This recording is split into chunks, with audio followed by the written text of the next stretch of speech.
જે રીતે 12 વિમાનો એટલે કે કહી શકાય કે લડાકુ વિમાનોએ જે રીતે પાકિસ્તાન ઉપર જે હુમલો કર્યો છે, અનેક આતંકીઓને ઢેર કર્યા છે, શું કહેશો? સર્વપ્રથમ શું પ્રતિક્રિયા છે? ગઈકાલે આદરણીય વડાપ્રધાન નરેન્દ્ર મોદીજીએ વોર મેમોરિયલનું લોકાર્પણ કર્યું. આ લોકાર્પણ થયું ત્યારે જ લાગતું હતું કે હવે બદલાની શરૂઆત થશે. અને આ બદલો નથી, અમારા પર એક કાયરતાપૂર્ણ જે હુમલો કરવામાં આવ્યો છે અને આતંકવાદીઓ દ્વારા પાકિસ્તાન હુમલો કરાવે આ દેશ ઉપર અને જવાનોની શહીદી થાય, એ કોઈ સંજોગોમાં આદરણીય વડાપ્રધાન ચલાવી લઈને. આ દેશ એક છે, આ જવાનો એક છે અને આ મોદી સાહેબની હિંમત, અડગ શ્રદ્ધા છે, લોકોની શ્રદ્ધા મોદીજી પર છે અને એ પરાવર્તિત થયું છે.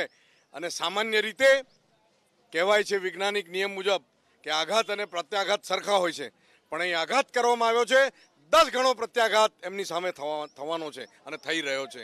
હું અભિનંદન આપું છું જવાનોને, હું અભિનંદન આપું છું આ દેશના લોકોને કે લોકો અડગ થઈને બેઠા છે કે કોઈ પણ સંજોગોમાં આ વખતે ચલાવી નહીં લઈએ. 12 મિરાજ લડાકુ વિમાન અને ફક્ત 21 મિનિટમાં 300થી વધુ આતંકીઓને ઢેર કર્યા. શું કહેશો? પાકિસ્તાને હવે શાનમાં સમજી જવાની જરૂર છે. હજુ બીજી વાર હુમલો થશે, બીજી વાર આક્રમણ કરીશું. મને દેખાય છે કે ભારતના લોકો શાંત બેસે એમ નથી. મોદીજી પર અડગ શ્રદ્ધા છે અને અડગ શ્રદ્ધાને કારણે જેમ મેં કીધું કે આઘાત ને પ્રત્યાઘાત સરખા હોય છે, પણ દેશ પર આઘાત થશે તો 10 ગણો પ્રત્યાઘાત થશે. છેલ્લો સવાલ, પ્રધાનમંત્રી નરેન્દ્ર મોદીએ જે રીતે સેનાને છૂટો દોર આપ્યો, તેમણે તેમની રીતે જે કાર્યવાહી કરી, કયા પ્રકારે જોઈ રહ્યા છો પરિણામ? 21 મિનિટમાં જ તમામ લોકોને ઢેર કર્યા છે આતંકીઓને. પાકિસ્તાન તો આમે ક્યારનું ફફડી ગયું છે, નૈતિક રીતે ખલાસ થઈ ગયું છે, આર્થિક રીતે તો છે જ ભિખારી છે એ દેશ.